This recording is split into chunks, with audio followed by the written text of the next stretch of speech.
super excited this week to be at the Aviation Festival here in London 2018, and we're incredibly lucky to be joined now by Robin Hayes, CEO of JetBlue, who's just come off a panel with the CEOs of easyJet and WOW Air. Right, yeah. Survived. Yeah, you survived. Yeah. You did great. Oh, you're very kind. Well, thank you so much for taking some time to speak with us. Robin, we wanted to talk to you a little bit about the Mint product. Obviously, Apex is all about passenger experience. It's been winning awards. It's a massive success. So how do you think it's really reshaped the market in the US? Well, you know, when JetBlue was founded by David Neilman, it was to really take an experience that was rotten and make it great. And so, you know, JetBlue was founded back then. It was a coach airline. And I think we did the same with Mint. You know, the premium market in the United States on the Transcon had got very expensive. The products weren't very good.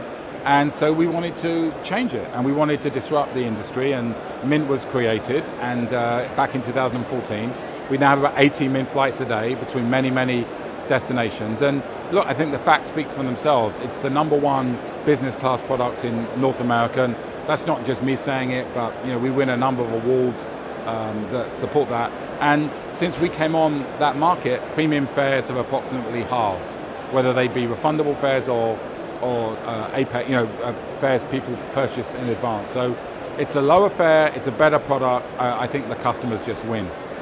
All right, and unfortunately, I've not had an opportunity to fly Mint yet myself, but it's on the list, on the bucket list.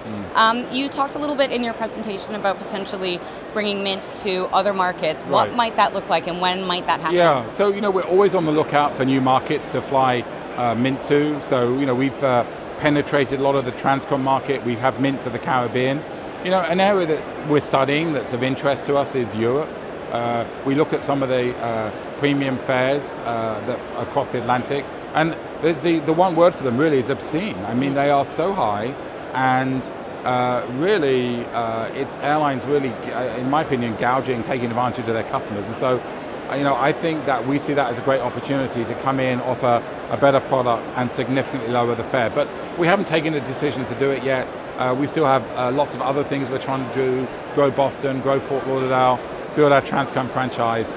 And I personally don't think premium Transcon fares are going to go down anytime soon. If anything, they're probably going to continue to go up. So the opportunity will be there for us. Good. Well, I hope this happens in the near term. As a person who lives in London and travels to North America quite frequently myself. No, that's a good idea, yeah.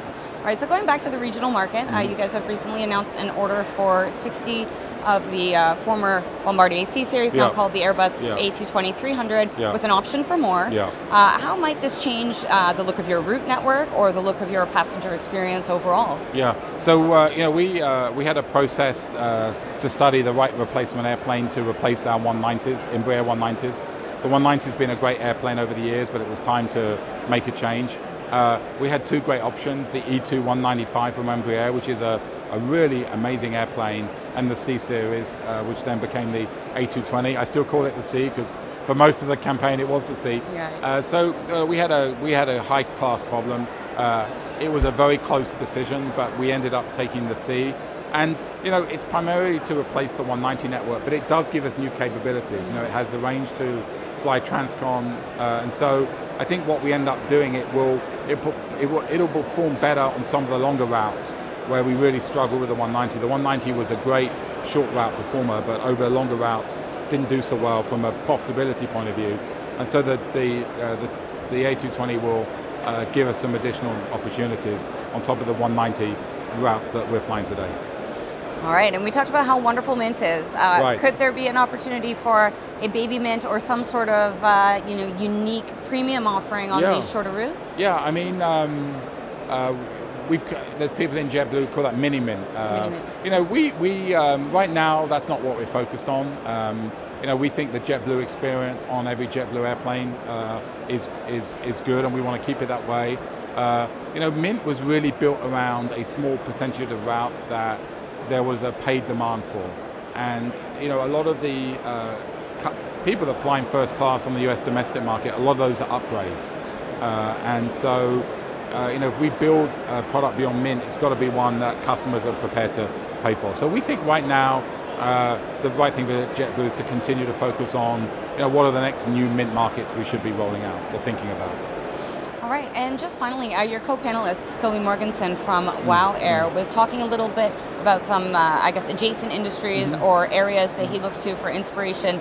He talked about companies like IKEA with their expertise in logistics, as well as the gaming industry, companies like Tencent and their ability to handle micro transactions.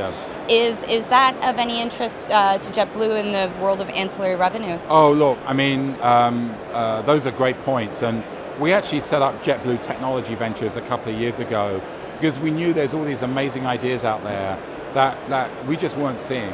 And so our technology, tech ventures team, they sit in the valley, they're surrounded by startups, by tech companies with all these amazing ideas. And they're really changing the way we think about innovation in JetBlue because we have got so many people now wanting to partner with us on solving challenges we've had for so long.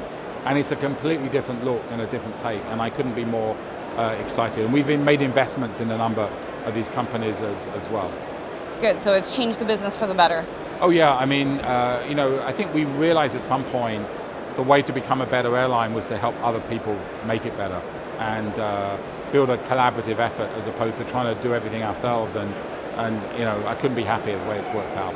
Well, that's fantastic. Thank you so much today for your time, Robin. Thank you. Thank you. From Aviation Festival London 2018, I'm Maryann Simson.